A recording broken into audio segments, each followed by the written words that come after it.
So I can't be with you today because I'm at a PBIS training, but I am with you virtually, and I want you to think about this problem because I think it's really fun. If f of x is equal to x plus 2, g of x is equal to 3 to the x, and h of x is equal to root 2x, fill in the values to make the equation, composite equation, below true. So what would you have to put into what equation to make this result? I want you to press pause and think about that. Well, I'm hoping you noticed that the original equation that I put something into was g. And the equation I put into the x portion was f. Let me show you what that would look like. If I were to take g, I would put a little spot there where x used to be, and I'd replace it with what f is, which is x plus 2. So that's what it would look like. Hopefully have a good feeling about that problem and understand how to do that.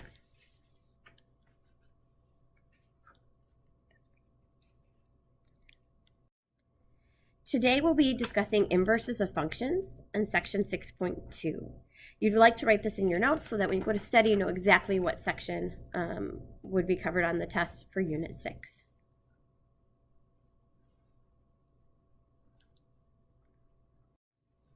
Our learning target for today is two things.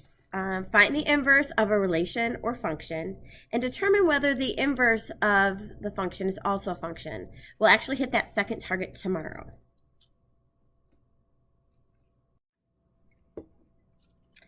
Inverse of a relation. That's our target for today. Let's talk about the definition first. So two relations are inverse relations if and only if, whenever one relation contains the element a comma b, the other relation contains the element b comma a. Take a second and think about what you notice about that.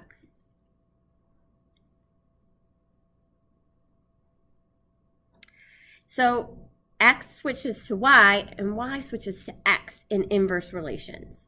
So that is the domain and the range swap each other out.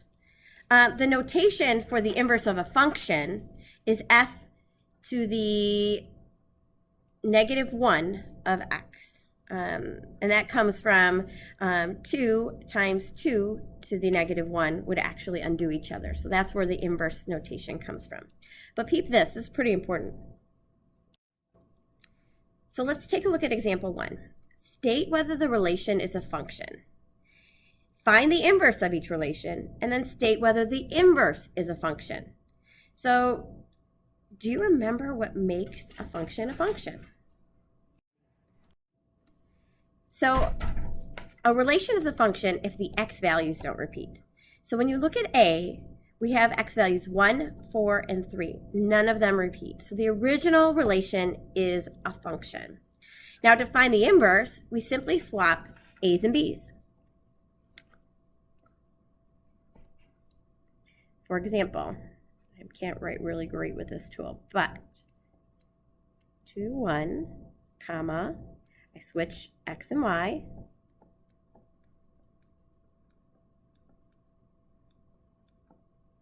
Okay?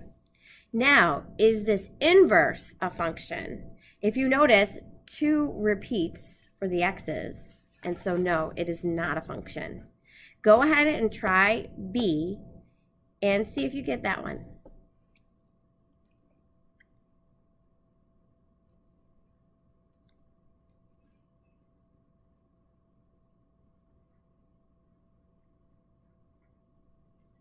Compare with your shoulder partner. Decide if the original is a function and if the inverse is a function.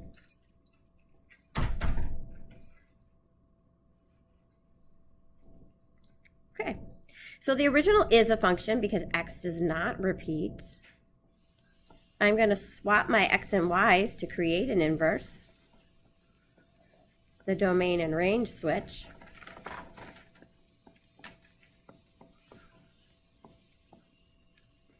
And that is my inverse, and it is also a function since none of the x values repeat.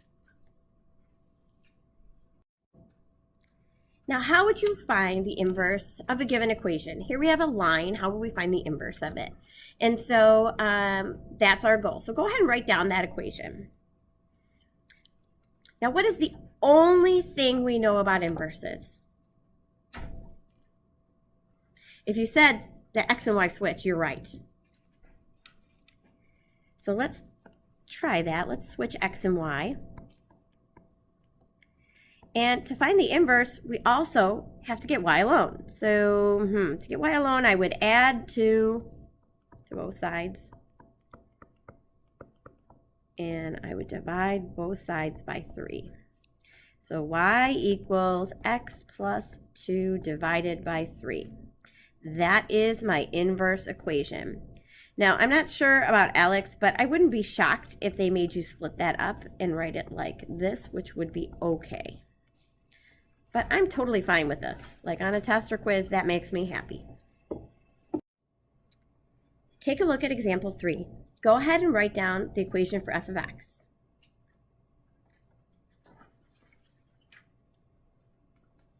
Okay, remember, what's the thing we know about inverses? Right, x and y switch. But where's y? You're right, f of x is y. Good job. So I'm going to rewrite it with y in there. Okay, and then what was I supposed to do next? Oh yeah, switch x and y to find the inverse. Okay, I want you to try to get y by itself, and then we'll go over it. You can pause the video here.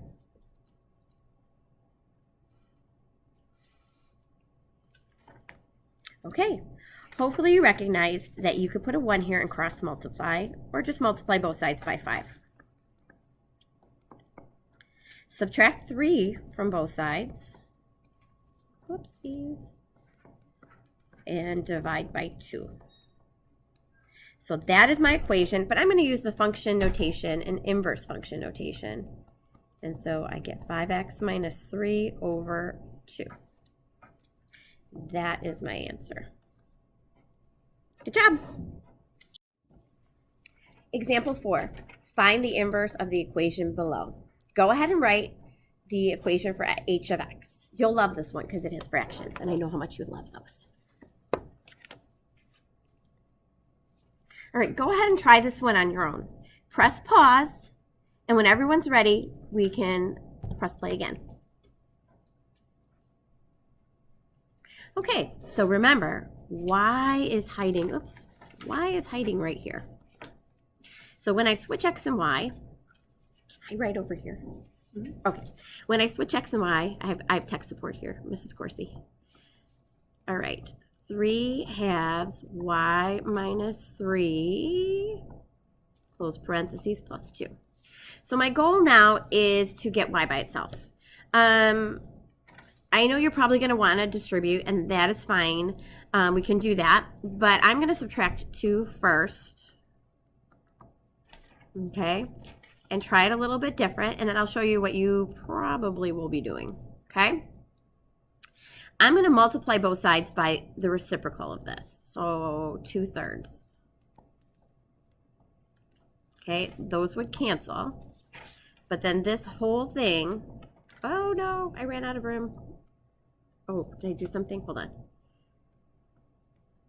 This can be multiplied by 2/3. So now I've got 2/3 x minus 2 equals y minus 3. So I could just add 3 to both sides.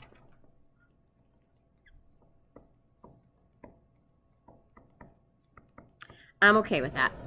Now, if you guys wanted to distribute, which you totally can, you would get x equals 3 halves y minus 9 halves plus 2. And then we can multiply everything by 2, which is nice too.